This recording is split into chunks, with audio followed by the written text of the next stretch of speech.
Yo guys, what's up? It's Cherry here, coming at you guys with week 6 of the BBL.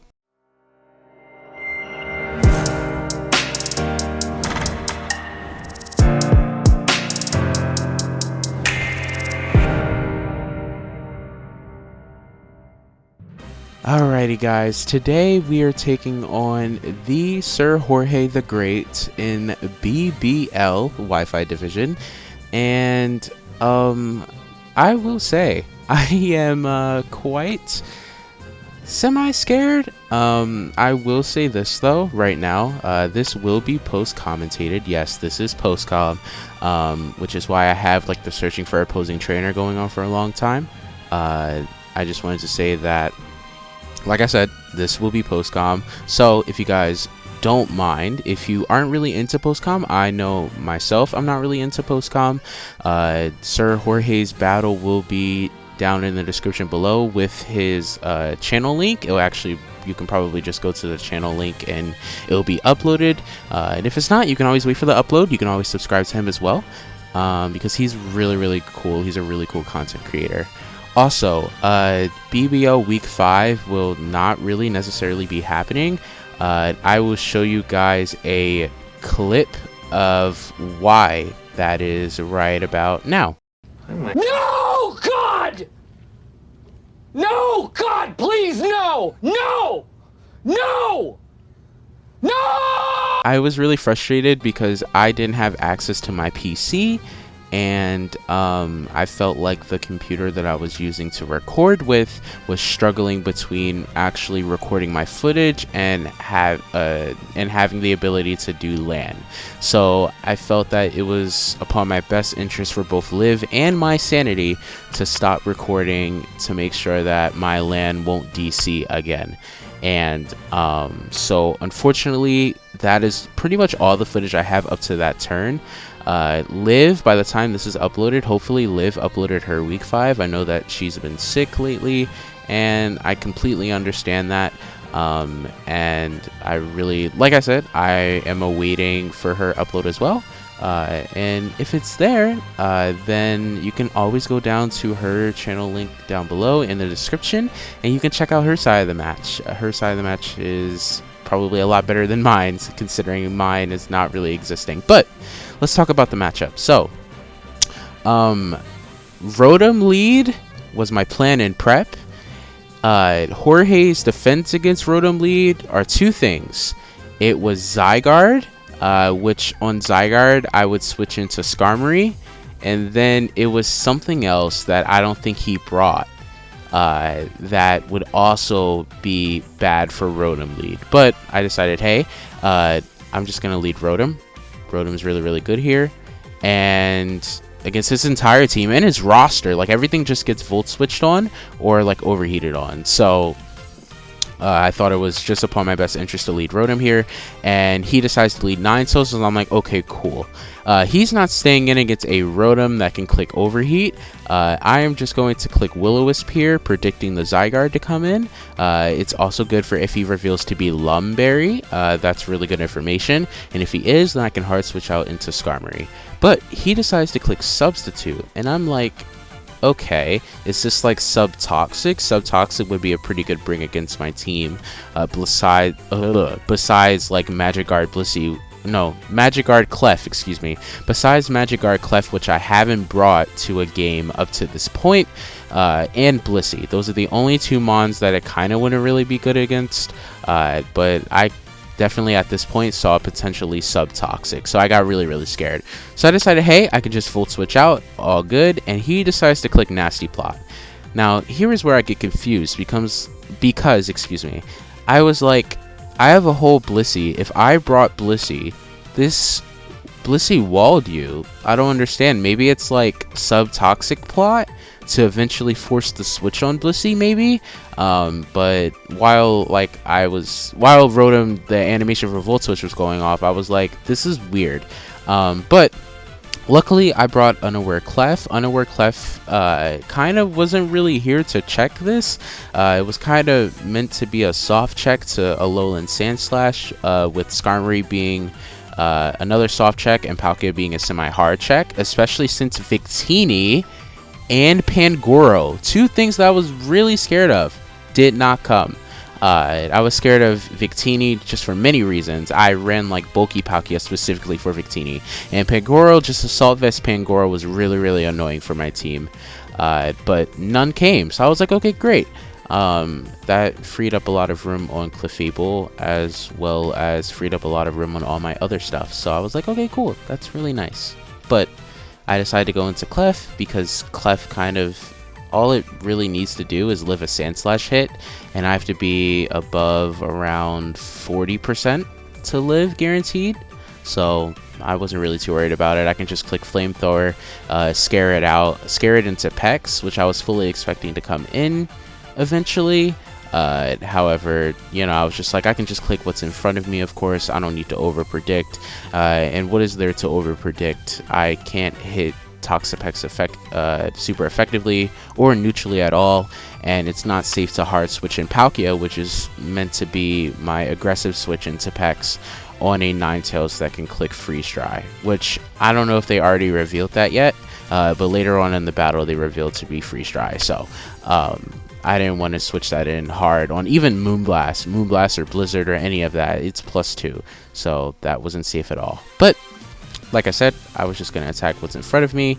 I click Flamethrower, and I wasn't calcing at this point, but from that damage, I wanted to assume that it was Spadef. I wanted to assume it was Spadef, because I felt like Clef, I might be overestimating Clef, but I feel like Clef would just do more damage overall, because it's a Clefable of all things. It does good damage, but I was like, okay, cool. I can just go into my dedicated switch-in semi to this, which is Palkia. If he clicks Toxic, then that's okay. I don't really mind that. I expected a Toxic Spikes, however, but he decides to click Light Screen. And I'm like, Light Screen. First of all, I didn't know that Toxapex got Light Screen. I didn't know that. This is like new information to me. So I'm like, okay, cool. This is good to know for the future, even though I doubt anyone's going to run Light Screen or Screens Pex, rather. So I was like, cool. That's cool tech. I like that, Jorge. I like that. But here I'm like, I can just click Substitute. This was my plan all along. I sub up on Pex because Pex can't do anything to me. Scald does like 12% max. It needs 3 of them, rather, to break my sub. 2 of them, with one of them being a crit. To break my sub, so wasn't really worried about it at all. And here I was just like, there's no way you're staying in and risking like a Spatial Rend here, or even a Thunderbolt. But I was like, hey, I could just click Surf for free. If he decides to stay in, I can click Thunderbolt the next turn, as Thunderbolt's also free. I don't remember seeing a ground type outside of Zygarde, and Zygarde doesn't want to come in on a Palkia that can naturally outspeed it and click Ice Beam or Spatial Rend and nuke it. So I just thought that Surf into Thunder Wave if Pex stayed in was really free, but I decided to get off of Surf, and from the Surf damage, it told me that this dude was not offensive, or no, was offensive. This dude was offensive Ninetales, which scared me very much, because without my Blissey, even with Unaware Clef, if he gets like a freeze on Freeze Dry, I'm not so sure if Flamethrower breaks or melts the ice, considering Overheat doesn't, and I don't think Fire Blast does either.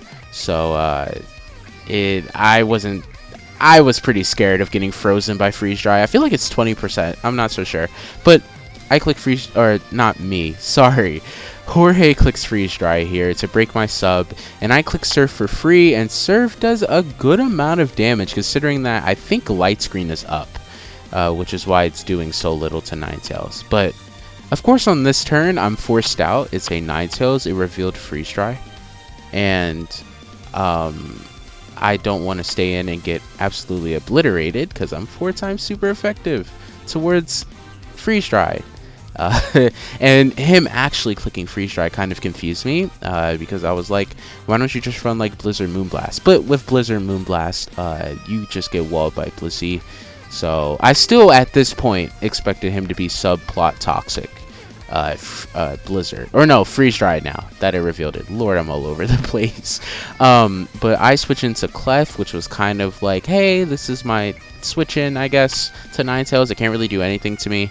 And I switched in. Freeze dried did a good amount of damage, which I was like very thankful, very thankful that he didn't run Blizzard, because Blizzard would have done a lot, and I didn't really have good switch-ins outside of Rotom, which Rotom was kind of expendable considering Victini didn't come, but still I didn't want to take that chip on Rotom. But here on this turn, I felt that Soft Boil was really free. If he wanted to go into Sand Slash, by all means he could. I was Babiri specifically for that purpose. But he decides to go into Crobat, and I'm like, Crobat, interesting. I want to go into Scarm. Scarm kind of like deals with this outside of the fact, well, excuse me, it deals with it if it doesn't have Heat Wave. If it has Heat Wave, then Scarm is not going to be my answer to this. But I was like, are you going to have Heat Wave? I feel like you're going to be like Brave Bird, Heat Wave.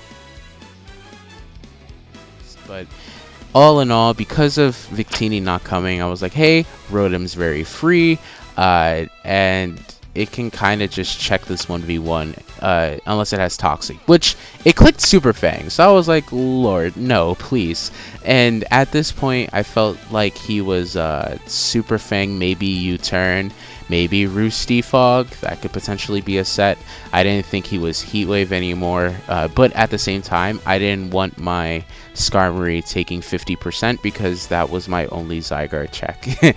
So I needed it as healthy as possible. But I decided on this turn, I'm just going to click, I think I clicked Will-O-Wisp here. Will-O-Wisp covered for maybe a potential Brave Bird if it has Brave Bird and Super Fang, and also covers a Zygarde switch in if he wants to switch it in. And if he decides to stay in, by all means, or if he wants to at least, I can get some burn chip off and gradually chip it per turn, because Hail plus burn will do 12% per turn as long as Hail is up, and that will start to rack up over time. Around like 5 turns of that happening, he would have to Roost, which is something to note. It's something that's really valuable information. But at this point of the game, I kind of felt like, hey, like, I'm feeling pretty good. Nothing's really going wrong. Except on Jorge's end, something goes wrong. He decides to miss the... Well, not he.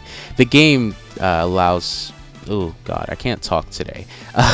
The game made him miss a Super Fang. That's what I wanted to say. And I got off the Will-O-Wisp pretty free. And I got some health back. And at this point, I'm like, hey, like... If you Super Fang again, I have Pain Split. You're going to be taking a lot of damage from it. But he decides to click U-turn. It does like nothing. And from the 6th, oh my god. From the 6 HP, it tells me that this dude is not offensive Crobat. Which at that point with Super Fang and U-turn, I felt that was pretty obvious. But, you know, always good to check. However, Zygarde comes in, and I get off the Pain Split, which was really good. It did like a good 30-35%, and my Rotom is pretty much back at full, which is really nice. And on this turn, I'm like, I'm not messing around. You can click 1,000 arrows for free. I'm just going to go into my Skarmory. My Skarmory is my hard check. Well, is it my hard check? It's my semi-hard check to this Zygarde. If it starts clicking Coil, I can Whirlwind it and Spike Stack it. If it clicks Glare, then it clicks Glare. Sub-Glare DD Zygarde with like 1,000 arrows could be really scary, especially if I get parried on multiple turns. But I decided on this turn, I'm like, hey, I can just click Spikes. You're not really a threat to me. I don't really know what your set is. You could be Sub-Toxic, Coil. You could be Sub-DD, 1,000 arrows Extreme Speed. You can be Sub-Glare DD arrows. Like, you could be a lot of things. So I was just like, I can just Spike just to scout and see what he's going to go for. Spike was also pretty free considering that Zygarde was doing literally nothing to my max HP, max defense Skarmory. So, yeah, I mean, he decides to click Dragon Dance, and I'm like, okay, I'm not going to mess around with this thing. I could get up a second layer of Spikes, and I was debating it for a little bit, but I was like, nah, I'm just going to click Whirlwind. And originally on this set, I actually had Body Press over Whirlwind, but last second I changed it to Whirlwind because I realized that I had nothing for Zygarde. Late change on me worked out really well. And shout out to Skarmory for taking like literally nothing. But speaking of literally nothing, I'm gonna leave a calc on the screen from what that Zygarde may be. I felt like in the battle it was max attack adamant, and that kind of, from like knowing that, I thought it was really interesting. Like in a few turns you'll see why I think it's interesting, but I'll leave a calc on screen about a potential Zygarde set that he is. I know his set already, the battle already happened, so I'll just Premiere editing, I'll put it up. But Skarmory took nothing pretty much. I whirlwinded it into Klefki, and here I was like, I can just go hard Dugtrio, because why not? The worst, I don't think he clicks D-Gleam in my face, rather, or excuse me, God. I don't think he clicks Dazzling Gleam in my face. The worst he does is click Thunder Wave, so that covered for the Thunder Wave play. And he decided to click Spikes, which I'm like, cool, now you're trapped. But my brain was playing games on me. I thought he was Shed Shell Klefki for a second. That's why I hovered over Stealth Rock. I'm like, maybe I could get my rocks up on the Switch. But I was like, nah, like if he's Shed Shell, then that's good information to have. But I can just click Earthquake, and the min roll is 100%. So I'm like, cool, I always kill this thing. And I think I claim First Blood, and Klefki is down. So that is really good for us, because Klefki was really annoying. It could spike stack, forces what's it called, I was gonna say Crobat because Crobat came in, it forces Skarmory to defog eventually, and just overall was just really annoying. So glad I got rid of that. But I was really surprised because Crobat came in. So I'm like, Crobat, that's interesting. I'm just going to click Stone Edge against this thing, and he reveals to be Defog. So I'm like, okay, this is Super Fang Roost U-turn Defog at this point. Unless you don't have Roost, which I don't think that makes sense. But that's the set I kind of like gathered from all the information that he's revealed. And I landed my Stone Edge luckily, and it did a good like 50%. So I clicked Earthquake, predicting the Roost this turn, but he decides to click U-turn, and I'm like, okay, this is amazing for me. Nothing on his team really appreciates an Earthquake. Ninetales dies, Sandslash takes over half and is out of Hail, so that's gonna be a 2-hit KO. Toxapex is 2-hit KO'd. Like, nothing other than Zygarde's gonna want to take this Earthquake, which is what comes in. So I'm like, cool, this Earthquake is gonna do a lot of damage because I'm Soft Sand, and man, that did a lot of damage. And then, you know, the best part of this battle, in my opinion, is, well, no, this is the second best part. Seeing the Power Construct animation, it's just so cool. Like, I'm sorry, like it, like all the green and coming together. My favorite color is green. Sorry. But I decided, hey, I'm just gonna click Earthquake. Dugtrio's done its job. It killed Klefki, which was really annoying, and overall, I wasn't really worried about losing Dugtrio of all things. So I was sacking it at this point. I was sacking because I didn't think that I lived at the times, considering I wasn't calcing.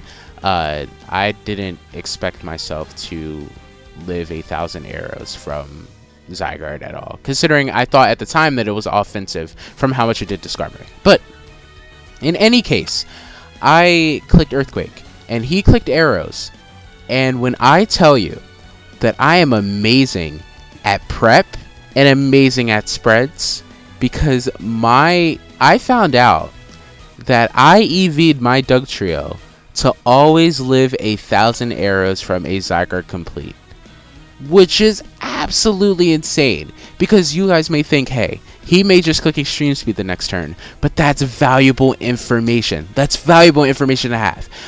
So I just said, hey, if you have Extreme Speed, you're going to click it here, otherwise I kill you. I click late game Rocks, which was really good for Ninetales chip and Sandslash chip, and really good for an Urshifu endgame, because at this point, Urshifu wins. Urshifu literally claims every single life right now. Every single one. So, luckily, you know, Urshifu is really good. And to think that I was going to trade this for Zamasu to Crown, that's a really, like, hurtful trade. I'm sorry, Urshifu. But anyway, I click Wicked Blow here. I am Scarf. Nothing on this team outspeeds me. After seeing the Ninetales, the fact that it's leftovers now, after like witnessing that, I was confident that Urshifu won the game. Like literally claimed all the kills except for Sandslash. I didn't OHKO it with Wicked Blow at all, under no circumstance. And Sandslash and Hail is the only thing that outspeeds me at this point. Oh, and Crobat if it's Scarf, but I don't think it's Scarf. I think it's Boots. So I thought I was in a really nice spot here. The only really like switch in rather he can like, or like the only Mon he can bring in is Pex. And at this point I was like, I think your Pex is Spidef. I don't know, it may be Fizdef. I'm going to be watching Jorge's side of the battle, and I'll be able to see from his team builder, which I don't know if I said it in the beginning, but my paste is in the description. I'll be able to see from his team builder if he's Fizdef Pex. But I thought he was Spidef from the Flamethrower from Clefable, which in Toxapex's defense, it's not very effective, so it would do nothing. It has like a base 142 special defense, so I understand. But, you know, it was a hunch. But I click Wicked Blow, and it's a 2-hit KO. And I'm like, cool. And he decides to click Toxic. I'm like, okay, this is annoying, but this is fine. I can just click Wicked Blow again. All good. If you Baneful Bonker, that's all okay. I can just Wicked Blow again. Only, here's the thing. Me and Jorge both forgot about Unseen Fist. Because here's my thing. I play VGC. And normally, when you see an Urshifu on the field, if you're using it, no one clicks Protect. So you just forget that it has Unseen Fist. So on this turn, I'm going to spoil it. Toxapex clicks Baneful Bonker. And I thought, oh my god, this is really annoying. I'm going to start taking more Poison Chip. And it's with Hail and all that. It's just, this is a lot going on, right? So I thought, man, this is going to be really annoying. But it actually goes through it. And I'm like, huh? Like, literally, I was like, Baneful Bonker, that's literally so annoying. I'm going to have to take more Poison Chip. Only for it to go through. And then as soon as the animation went off, I'm like, oh yeah, I have Unseen Fist. Oh yeah, Urshifu's broken. Confirmed. But yeah, so Pex is now gone. I'm poisoned, unfortunately, but I don't really care about health on my Urshifu. Mainly because Urshifu doesn't really need health at this point. It kind of just claims every kill. Especially at this point, because now everything dies to a Wicked Blow except for Sandslash. And shout out to Jorge. This was a really good play on Jorge's part, because he can scout for if I'm Scarf. Because if I'm not Scarf, he can pivot into Ninetales, and he can click Moonblast, and he can do a lot of damage. So really good play on Jorge's part. But I decided, hey, my Palkia is like useless at this point. It loses to Ninetales Freeze Dry, and Crobat, I mean, it wins against Crobat. I mean, it gets super fanged and whittled down by Crobat. Even though I have Ice Beam, I may just be underestimating Palkia. But anyway, I thought Palkia would be a good switch in here because I lost nothing. If Palkia died, but he clicked Rock Slide, predicting my Rotom, which that was a valid read, very valid. And because I probably would have done the same thing. Actually, I would have Axled there, because I kind of lost nothing from clicking Axel, because if Rotom came in, I would have sacked Ninetales, and then I would have had like 4 turns to at least bring down Diff. So I kind of would have Axled, but I see the Rock Slide play. However, I decide to click Surf, and he just sacks. I didn't expect him to sack Sandslash. I thought he would pivot into Ninetales and sack that to bring back in Sandslash and have 4 turns to try and claim Diff. Because honestly, like I said earlier, Urshifu wins the game. Like literally, I can like sack all of my Mons, make sure Hail is gone, and then click Wicked Blow because it's Life Orb and it will be in range 2 times, and then I'll win the game. So I felt like I always win the game with Urshifu. The only way I didn't win was if he was Scarf Crobat, and if he was Scarf Crobat, then Brave Bird was doing less, and then Super Fang and U-Turn and Defog wouldn't make any sense, and other stuff. So that would have been sketchy. So I was just like, this dude is not Scarf. So I just win with Urshifu. So, and then I'm gonna speed this part up a little bit because literally Urshifu wins at this point. He goes into Ninetales. I pivot into my Rotom because it does nothing to me, and he decides to click Freeze Dry, and Freeze Dry literally does jack. It did a little bit more than what I would gain from leftovers. Like, that's really sad. But here I'm like, hey, I can just click Volt Switch. He actually, my bad. He revealed to be Psyshock, which Psyshock was really good prep on him because that beat Blissey. So I was wondering, like, hey, maybe he's sub-toxic plot because Blissey would be my only answer because it's a literal split F wall. That and Unaware Clef, that and Unaware Clef actually beat both Clefs, Unaware and Magic Guard. So that was a good bring on him. But in the end, I was like, hey, like, it's fine. Rotom kind of did what it had to do this game. Rotom kind of did what it had to do this game. I wasn't really too worried about it. I wanted Urshifu to claim the last 2 kills. So I clicked Volt Switch, and it killed Ninetales. And then I went into Urshifu. They went into Crobat. And then pretty much from here, it kind of was over. I clicked Wicked Blow, and then I killed Crobat. And yeah, that was pretty much the game. It was a 5-0 win. I feel like the win was a kind of, I don't know. I feel like the battle was a lot closer than the result. It was a really good match by Jorge. My favorite thing about the match was when Pex clicked the light screen. The light screen was amazing and top-notch prep. Like, that was really fun. But other than that, that's week 6 against Jorge. I'm sorry that this was post-com. I guarantee you that my week 7 match against Matt O'Shea, of all people, I'm very scared for that match, honestly. But I guarantee you that my week 7 match against Matt O'Shea will be live commentated, so don't worry about it. And like I said before, you can always go down in the description, go to Sir Jorge's channel and watch his side. It will have a team builder and, he usually does team builder and battle, but it will have a team builder most likely and a battle, and his thumbnails are really good. So please check out Sir Jorge, especially if you're sub to me for some reason and not sub to him. Like, go to Sir Jorge, please. But with that being said, that's gonna be week 6 of the BBL. If you guys enjoyed, you can always leave a like down below, and I'm gonna get the heck up out of here. Everybody stay safe, and I will catch you guys next time. Peace.